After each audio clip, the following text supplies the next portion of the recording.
I'm Samuel Fox, 38 years old, the youngest of three, and I've always been the invisible one in my family. Growing up in the shadow of my older sister Charlotte, who always seemed to have it all together, and my brother Ted, the family's golden boy, I learned early that I'd never be the one they admired. While they basked in the attention and privileges of being the perfect children, I was just there. I've spent my life hiding in plain sight, keeping to the background, letting them have their way while I quietly observed. But now, everything's about to change. The wedding was supposed to be a celebration, but something happened that night, something I didn't expect. They'll regret the way they've treated me. I'll make sure of that. And when they find out what I've been holding back all this time, they'll never look at me the same way again. The estate was enormous, sprawling across acres of manicured land, all polished marble floors and silver chandeliers, a world where nothing was ever out of place. I should have felt lucky to be a part of it, lucky to even be invited. But that's the thing, isn't it? In families like mine, being included doesn't mean much when you're constantly treated like an afterthought. I stood by the window in the grand ballroom, staring out at the setting sun, the orange light turning the glass into liquid fire. Guests mingled below, champagne flutes clinking, laughter echoing. Charlotte, glowing in her wedding dress, danced with Elliot, her new husband, the perfect couple. I couldn't help but feel a twinge of bitterness. Enjoying the view, a voice interrupted my thoughts. I turned slowly, seeing Ted smirk before I saw his face. "I'm just admiring the show," I said, keeping my tone even. "You know, it's a perfect setting for an act." His eyes narrowed, and I saw that familiar look, the one he always wore when he was playing the dominant son, the one who'd inherit everything without needing to lift a finger. He leaned closer, lowering his voice. "You're still planning on keeping that secret, huh? You think you're the only one who knows the game here?" I clenched my fists at my sides. "Don't flatter yourself. Some of us don't need to flaunt our cards," I replied coldly. He laughed, a short, clipped sound that felt like a slap. "That's the problem with you, Sam. You think you're different, but at the end of the day, we all want the same thing." I bit my lip, turning my gaze back to the crowd, but my mind was elsewhere. The wedding, the lavish celebration. It was all a show. The truth was hidden beneath layers of deceit and greed, and I was standing right in the middle of it. What they didn't know was that I had something they wanted, something I had kept to myself, locked away. And tonight was when the walls would start to crumble. Elliot caught my eye from across the room. His gaze lingered, not for a moment too long, but just enough. It was deliberate, predatory, like he was sizing me up for something far more than a wedding toast. A shiver ran down my spine. "You think they won't come for it?" Ted's voice cut through the buzz of the room again, but this time it wasn't aimed at me. He was speaking to someone else. I turned just in time to see Elliot approach, his smile practiced, flawless. He extended his hand. "Samuel, nice to see you here. You've been keeping a low profile tonight. Is everything all right?" I shook his hand, but I could see through the mask. This wasn't about pleasantries. This was business, a negotiation I hadn't yet agreed to. "Everything's fine," I replied, my voice low but deliberate. "Just enjoying the view." "Ah, yes, the view," he said, looking toward the distant hills where the light was fading. "You know, Sam, it's all about perspective, isn't it? Some people see the bigger picture, others just stay in the frame." I smiled thinly, letting the words settle like dust in the air. "I see just fine. Don't worry about me." But my mind was elsewhere. His words, cryptic and calculating, stung with an underlying threat. He knew something. He had to. Something about this wedding felt off, like a trap being set piece by piece, and I was the bait. As the night wore on, I couldn't shake the feeling of eyes on me. Every corner I turned, every small conversation I had, felt like I was being watched. The feeling crawled up my spine, gnawing at me with quiet intensity. I moved through the crowd, looking for an escape, but it was all too familiar. A labyrinth of opulence, a gilded cage. I slipped into the quiet hall near the back of the house, leaning against the wall to catch my breath. Trying to escape already? It was Charlotte's voice. She stepped into the dim light, her wedding gown trailing behind her, her face too calm to be sincere. "I thought you'd be more enthusiastic tonight, but then again, you always were the quiet one, weren't you?" I stood up straighter, meeting her gaze. Maybe I'm just trying to enjoy the last moments of silence before the real show begins. Charlotte's lips curled into a smile, the kind that didn't reach her eyes. Oh, Sam, you're so dramatic. Don't worry. Everything's going to be fine. Just like it always is. This family always wins, you know.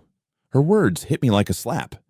Not always, I said, the words slipping out before I could stop them. She laughed, her tone syrupy sweet, but there was no warmth in it. We'll see, won't we? She turned, her heels clicking against the floor as she walked away. I watched her disappear into the crowd, the last vestiges of my patience slipping away. She didn't know it yet, but everything was about to change. And when they find out what I've been holding back all this time, they'll never look at me the same way again. The heavy weight of the truth settled over me as the last toast of the night was made. It was time. Time for them to see the man they had ignored, the man they had underestimated, but not until I had a little fun first. The night felt heavy, suffocating even, but as the guests began to leave, I couldn't shake the thought running through my mind. This was just the beginning. The big reveal was coming, and when it did, there would be no going back. As Samuel stepped outside for a moment to clear his mind, and as he looked up, he saw someone from his past standing across the yard. Someone who knew the truth about the inheritance. His heart raced. I stayed on the balcony long after everyone had gone inside. The night air was cool, and the moon hung low over the estate, casting long shadows across the lawn. But my mind wasn't on the beauty of the view. It was on the fact that everything was beginning to feel like a trap. I wasn't just a guest at this wedding. I was the pawn in a game that was bigger than I'd ever realized. A slight rustling behind me broke my thoughts. I didn't need to turn around to know who it was. "You look like you're plotting something," Ted said, his voice mocking as he stepped closer, his expensive shoes clicking on the marble. "You know, Sam, you really should enjoy the night. This is your sister's big day." I didn't respond. There was no point. He'd never understand. He didn't need to.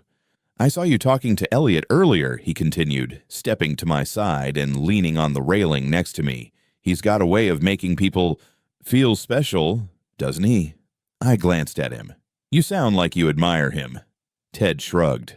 "Not particularly. I just find it fascinating how people like him can get what they want with a smile and a handshake. It's a talent." I didn't miss the underlying message in his words. Elliot wasn't just a charming husband to Charlotte. He was someone who'd been carefully positioned. But by whom? I'd been quietly watching, taking note of the way things had shifted in the last few months. It was like a stage had been set, and everyone knew their role, except for me. "You think I'm oblivious?" I asked, my voice low. Ted looked at me with an amused smirk, but there was no humor in his eyes. "No, Sam, I think you're just too busy playing the part of the quiet little brother. But don't worry, everyone's playing their part in this little family drama. Some people just play it better than others." I stood up abruptly, my chair scraping against the marble. The air felt suddenly stifling. "I'm not here for the drama, Ted." His laugh was short, sharp, like a bark. "Well, then you're in the wrong family." The rest of the night passed in a blur of strained pleasantries and forced smiles. I kept my distance from the family, retreating to the shadows whenever possible. As the reception wound down, I slipped away to the study, hoping to clear my head. The study was dark, lit only by the soft glow of a lamp by the desk. It smelled like old wood and leather-bound books, and for a brief moment, I felt like I was the only one in the world. I was just about to reach for the drawer where I'd hidden my father's will when I heard the soft click of the door behind me. "Looking for something, Samuel?" Elliot's voice, smooth as ever, sent a shiver down my spine. I turned slowly, facing him in the dim room. "You're just what?" He interrupted, stepping closer, his gaze never leaving mine. "Looking for answers?" I swallowed. "No, I need some air." He smiled, but it didn't reach his eyes. "You know, Sam, you and I are more alike than you think. People like us, we get pushed to the edges. We watch as others take the spotlight. But in the end, it's not about who gets the applause. It's about who walks away with the prize." I felt my heart skip a beat. His words, slick and well-chosen, felt like a threat, but I wasn't sure why. I stood still, waiting for him to say more, but the silence stretched between us. Then he dropped the bomb. I know about the inheritance, Samuel. You've been hiding it well, but you can't keep it a secret forever. The question is, what are you going to do about it? My blood ran cold. How did he know? My hand instinctively went to the pocket where I kept my father's will, but it was gone. Panic surged within me. I couldn't let him see the truth. Not yet. Not like this. "You're wrong," I said, my voice steady but my pulse racing. "You're making assumptions." Elliot took a slow step forward. "I don't make assumptions. I deal in facts, and I know that sooner or later you'll be forced to play your hand. The question is, will you be ready when the time comes?" The weight of his words hung in the air as he turned and walked out of the room, leaving me alone with my thoughts and my fear. I stared at the empty space where the will had been hidden. The pressure of his words, the cold certainty in his voice, suffocated me. For the first time, I realized just how close I was to losing everything. It wasn't just the inheritance anymore. It was my family, my future. My entire life had been a slow-moving game, and I had just realized that I had been playing with the wrong set of rules. I was running out of time. Later that night, as I walked through the halls of the estate, I noticed something strange. A slight shift in the air, a feeling that something was out of place. A cold draft stirred in the hallway, and I froze. There was someone at the end of the corridor, watching me. I stood still, waiting for a sign. I wasn't alone, and I wasn't sure if I ever had been. As the footsteps receded into the darkness, I realized the truth. I wasn't just a participant in this game. I was its target. The silence of the house was deafening. I stood by the desk, my eyes tracing the edge of the drawer where I had hidden the will. But it was gone. It wasn't just that the document had vanished. It was the fear that accompanied it. Fear of what they would do when they found out. Fear of what they already knew. Elliot's words echoed in my mind, a quiet threat that grew louder with each passing second. "I know about the inheritance, Samuel. You've been hiding it well." I hadn't realized how far things had gone until now. My hands trembled slightly as I ran them over the papers left behind. Everything I had so carefully guarded, now seemingly useless. The pressure was mounting, suffocating me. The quiet game I'd been playing was over. There were no more shadows to hide in. I stepped away from the desk, trying to breathe.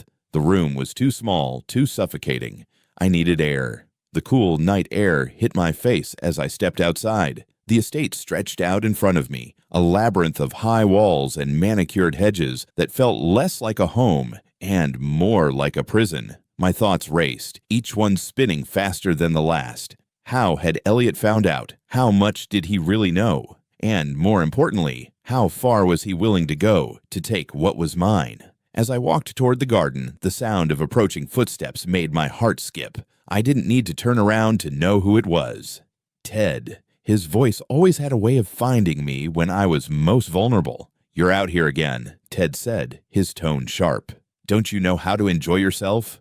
I didn't answer. There was no point in responding anymore. Everything felt like a game, and I was already losing.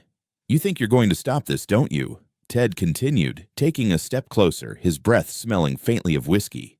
"You think you're different, but we both know how this ends." I turned to face him, locking eyes. "Don't play games with me, Ted. You know this isn't about me. It's about everything that's been hidden all these years." Ted chuckled darkly, a sound that sent a chill down my spine. "That's the problem, Sam. You think this is about money, but it's not. It's about control. Always has been." Before I could respond, a movement in the shadows caught my eye. Someone else was watching us. I didn't wait to see who it was. I turned and walked briskly toward the side of the house, feeling the weight of Ted's gaze on my back. I needed answers, and I needed them fast. I slipped through the side door, quietly shutting it behind me. I moved through the corridors with practiced ease, knowing the house as well as I knew my own skin. The study was where it all started, and it was where I would end it. The lights flickered as I entered, a sign of the storm brewing inside my chest. I went straight to the desk, pulling open the drawer where the will had been. There were no signs of forced entry, no clue as to who might have taken it. But then again, it didn't have to be anyone from the outside. It could have been anyone in this house. I picked up the phone and dialed Jane's number. She was my last hope. When the phone rang, I was already pacing, my thoughts scattered. The ringing stopped abruptly and a voice picked up. "Jane," I said urgently. "It's Samuel. I need you to do something for me. Now." "Calm down, Sam," she said, her voice clipped but calm. "What's going on?" "I need you to access the files, the ones my father kept, the ones I've been hiding," I said, my words tumbling out in a rush. "Something's wrong. They know about the inheritance." "Elliot." "I know," she interrupted, her tone dropping. "I've been watching, Sam. It's not just Elliot. Your mother's involved too. They're all in on it." I froze. The air in the room felt suddenly too thin, the walls closing in. "What do you mean, all in on it? Don't you get it?" Jane's voice became sharper, colder. "Your family has been playing a long game. They've known about the inheritance for years. They've been waiting for you to slip up." I felt a wave of nausea. I had been the fool all along. I had always thought of myself as a quiet observer, but now I saw the truth. I had been the target. The only question left was whether I could still get out in time. Before I could respond, I heard a loud bang from downstairs. A door slamming, footsteps fast and heavy moving toward the study. Someone was coming. I hung up the phone without saying another word and darted to the back of the room, the small window near the bookshelves. I had just enough time. As I reached for the window latch, the door to the study opened with a creak. I turned, and there, standing in the doorway, was Ted. His eyes were cold, calculating. "Looking for something, Sam?" I didn't answer. There was no point. His presence alone told me everything I needed to know. Ted stepped further into the room, blocking the door. He wasn't here by accident. He'd known I'd try to leave. "You really think you can just take this and walk away?" Ted's voice was low, almost a growl. "This family has been built on lies, Samuel, and you're not going to be the one to ruin it." I didn't hesitate. With a quick movement, I grabbed the nearest object, a heavy brass lamp, and swung it at him. His eyes widened in shock, but he wasn't fast enough to react. The lamp collided with his shoulder, and he staggered back, falling into the doorframe. I rushed past him, feeling the rush of adrenaline. I couldn't let him stop me now. There was no going back. But as I reached the window and pushed it open, I heard something that froze me in my tracks. A voice, distant but unmistakable. "Don't you dare think you're leaving this house."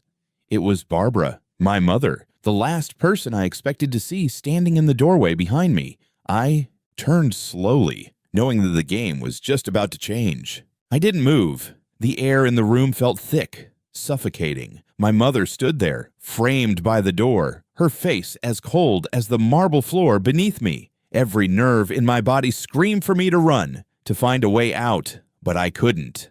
Not this time. "Don't you dare think you're leaving this house." Barbara's voice sliced through the silence, low and deliberate. I felt my pulse quicken, but I stood my ground. The game was changing now. It wasn't just about the inheritance anymore. It was about control. My control. Why would I leave? I forced a laugh, trying to cover the knot in my chest. "I'm just getting started." She smiled, but there was no warmth in it. "You're out of your depth, Samuel. You think you can fight this family, fight me? You have no idea what you're up against." "Maybe I do," I said, my voice steady. "Maybe that's the problem." The room seemed to shrink around us.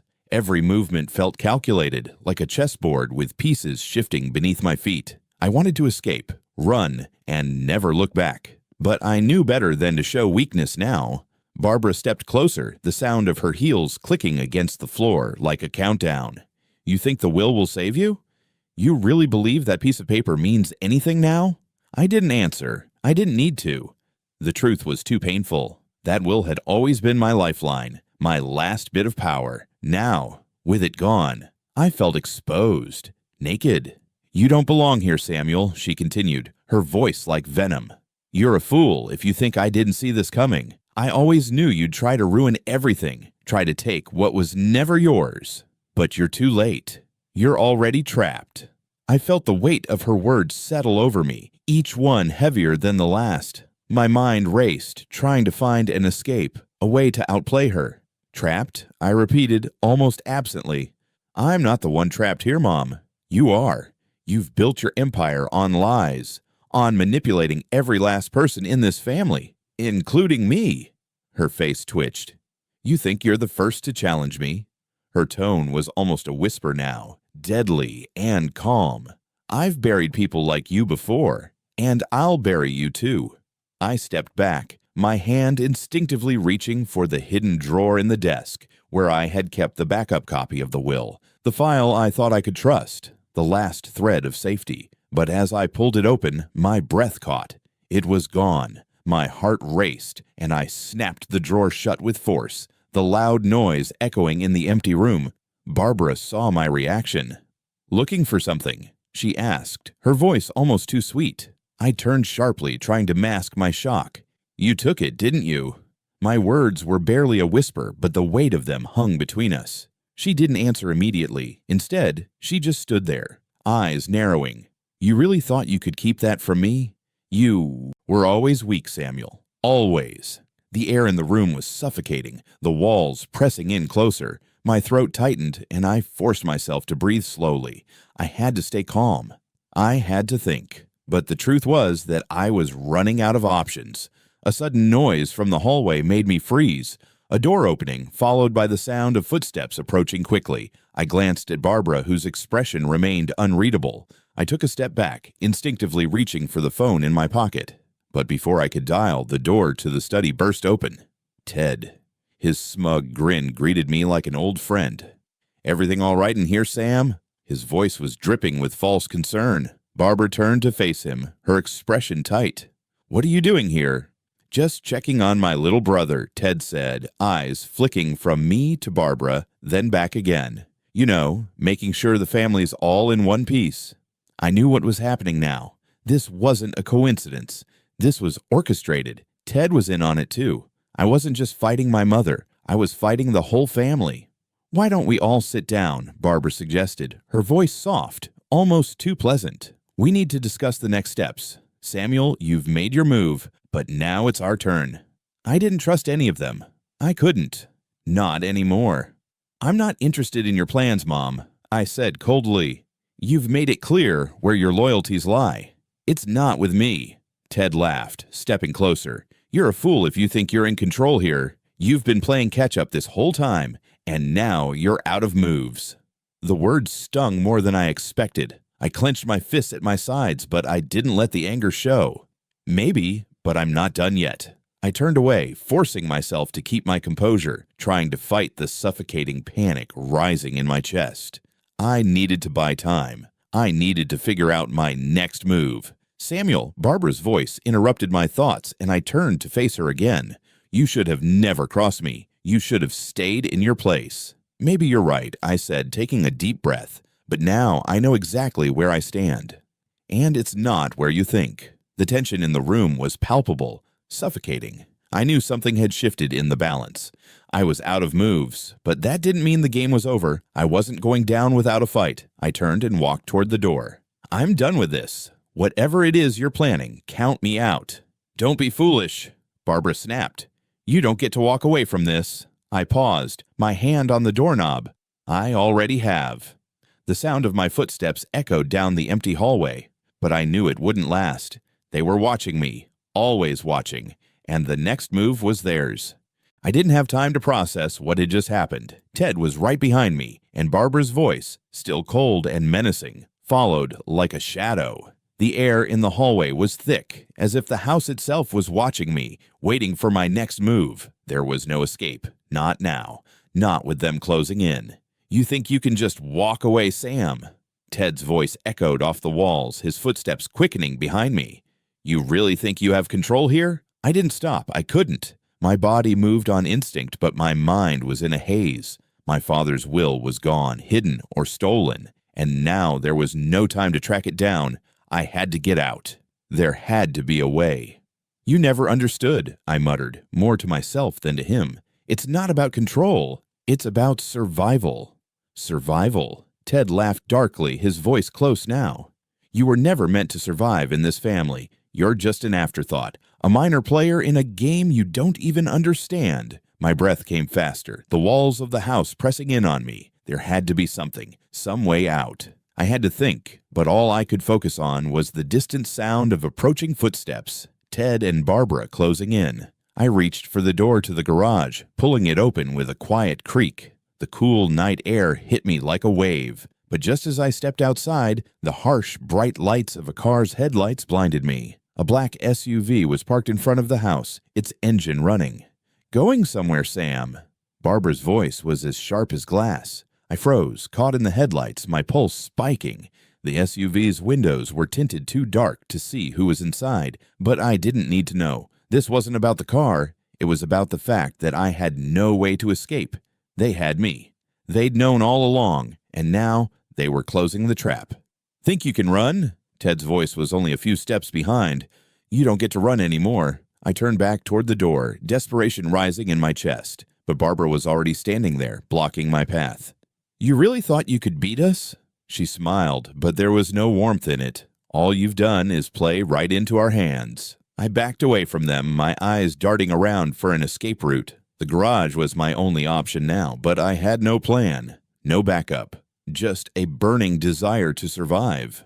"You should have known better, Samuel," Ted said, his voice tight with something that almost resembled pity. "We've been planning this for years. You think you can just waltz in and take what's ours?"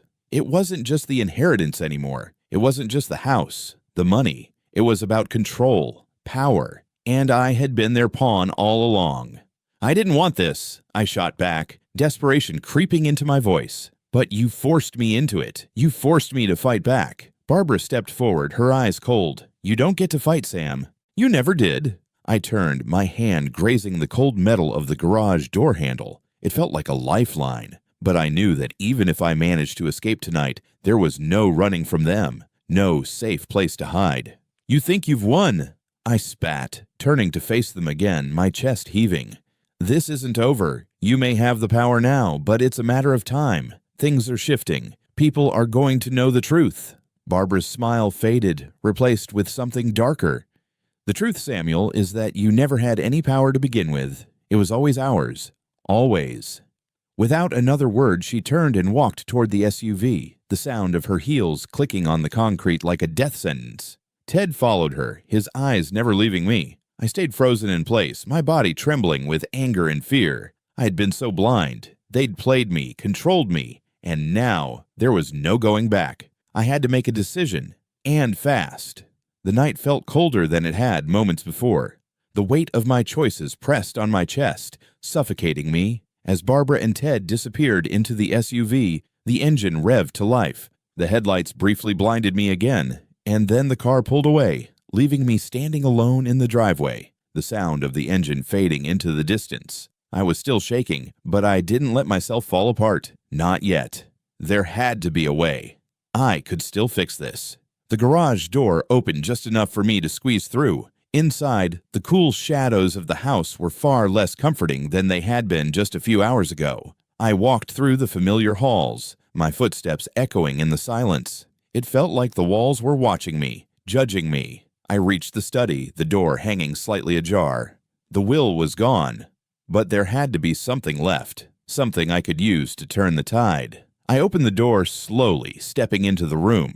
The desk was as I had left it earlier, papers strewn about, some still in disarray, others carefully placed. I walked over to the desk and began flipping through the papers, feeling the weight of each sheet in my hands, but there was nothing here that I hadn't already seen. Just scraps of information. But then my eyes fell on a small folder tucked underneath a pile of documents. I pulled it out, feeling a sharp spike of hope. I opened it quickly, my eyes scanning the contents, and then I saw it. The folder contained an old letter, a legal document, dated just days before my father had passed away. It wasn't the will itself, but it was a critical piece of the puzzle. The letter mentioned a clause in the will that Barbara had likely overlooked, something that could destroy everything she'd been trying to build. I stared at the letter, my heart racing as the realization hit me like a thunderclap. This was the leverage I needed. This was my chance to turn the tables. But as I moved to make a copy, I heard a noise behind me, a soft rustling. Someone was in the room with me. I spun around, my heart pounding in my chest, and there, standing in the doorway, was Elliot. The game had just changed again. I stood frozen, staring at Elliot, who was now leaning casually against the doorway, his hands in his pockets, an almost bored expression on his face. The words I had rehearsed in my mind, the lies, the defenses I'd built up for this moment, seemed to fall away, leaving me raw and exposed. I didn't know how much longer I could keep pretending. Did you really think you could hide from me forever, Samuel? Elliot's voice was cold, but there was something else there too, something more dangerous. He knew something I didn't. I felt my pulse quicken, the back of my throat tight with fear, but I forced myself to stand tall. You've been watching me, haven't you? Playing your part, just like everyone else in this damn family. But you won't win this time. He chuckled softly. You always thought you were the smart one, the quiet observer, the one who stayed out of the way. He stepped closer, his eyes narrowing. But you're wrong. You're the one who's been played. I wanted to strike back, to shout, but I couldn't. Not yet. I needed something more, something to turn the tide in my favor. Your mother, your dear, loving mother, he said, drawing out each word. She's the one who gave me the key to everything. All you've done is walk into her trap. She's been working with me, Samuel, for a long time. We've been waiting for you to make a move. The floor seemed to drop out from under me. My mother, Barbara, she was in on it too. The truth hit me like a slap in the face. Everything, every word, every glance, every careful move I had made had been manipulated from the start. The inheritance wasn't just money to them. It was power, control, and I had been the fool. You really thought you could change this, Elliot continued, his voice taking on a mocking tone. But you're just one piece in a much larger game, Samuel. You were never meant to win. I took a step back, my heart pounding. The room felt smaller, the walls closing in. I could feel the weight of his words, the enormity of the situation pressing down on me. This wasn't about the will anymore. This was about survival, and if I didn't act now, I wouldn't make it out of here alive. You're wrong, I said, my voice quieter than I intended, but sharp. You may have thought you controlled everything, but you missed something. You missed me. His smirk faltered for a split second, just enough for me to see the crack in his confidence. But it wasn't enough. Not yet. I reached into my jacket pocket, my hand trembling slightly as I pulled out the small flash drive I'd swiped from the study earlier, the one containing the hidden clause in my father's will, the one Barbara thought she had buried, the one that would tear their plans apart. Elliot's eyes locked on the drive, narrowing in suspicion. What's that? A gift, I said. For you. Before he could react, I slammed the drive onto the desk, sliding it across the polished surface. Elliot's eyes followed it, but he didn't move. He wasn't worried yet, but he should have been. The door burst open again, and Ted strode in, his expression dark. What's going on in here? Elliot didn't take his eyes off the drive. He's just trying to make himself important. Same old story, but Ted didn't look convinced. He glanced at me, then back at Elliot, a flicker of uncertainty crossing his face. For a split second, it seemed like the game was shifting. What is it, Sam? Ted asked, his voice colder than before. What's in that drive? I stood my ground. The truth. The one you've been avoiding. Elliot made a sharp gesture to Ted. Get rid of it, he snapped. We've already won. But Ted didn't move. His eyes were glued to the drive, his fingers twitching as though he was unsure what to do next. It was in that moment, when everything hung in the balance, that the door behind me opened again, and I heard a familiar voice. Don't do it. Barbara stepped into the room, her eyes hard and cold. She looked at Elliot, then at Ted, her gaze filled with something I couldn't quite read. Fear, maybe? Or was it something else? I've been watching you. All of you, she said quietly. But I'm done now. I'm done playing this game. The tension in the room shifted, as if the weight of her words had cracked something inside them all. For the first time, they looked uncertain, like they weren't sure how the game would end anymore. Mom, Ted said, stepping forward, his voice trembling slightly. What are you talking about? Barbara glanced at me, her face expressionless. You were never supposed to know about this. It wasn't supposed to happen like this, but now it's out in the open. The clause in the will, the one you've been fighting for, it doesn't matter anymore. It's done. I felt the ground beneath me shift. The drive, the power it held, suddenly felt useless. She turned to face Elliot. You don't control me, or this family anymore. You thought you could use me to get what you wanted, but you're just as trapped as the rest of us." The room was silent for a moment, the tension so thick it could have choked us all. Finally, Barbara spoke again, her voice softer this time. "The truth is, none of this was ever really about money. It was about control, power, and I've lost myself in it. But now, I'm done. We're all done." I felt the weight of her words sink in. Everything had been about power, and in the end, it wasn't the money that mattered. It was what we were willing to sacrifice to keep it. I took a deep breath, feeling the weight lift from my shoulders, even if just a little. The game had shifted. The tables had turned, but it wasn't about winning anymore. It was about freedom. And in the end, that was worth far more than anything the Fox family could ever offer. As Barbara walked out of the room, leaving Ted and Elliot standing in stunned silence, I knew it was over. The battle had been hard, but I had won in a way that none of them had expected. The house, the money, the power, they no longer mattered. What mattered now was that I had finally taken control of my own life, and no one could take that away from me. To be free, you have to let go of everything that binds you. And for the first time, I felt truly free.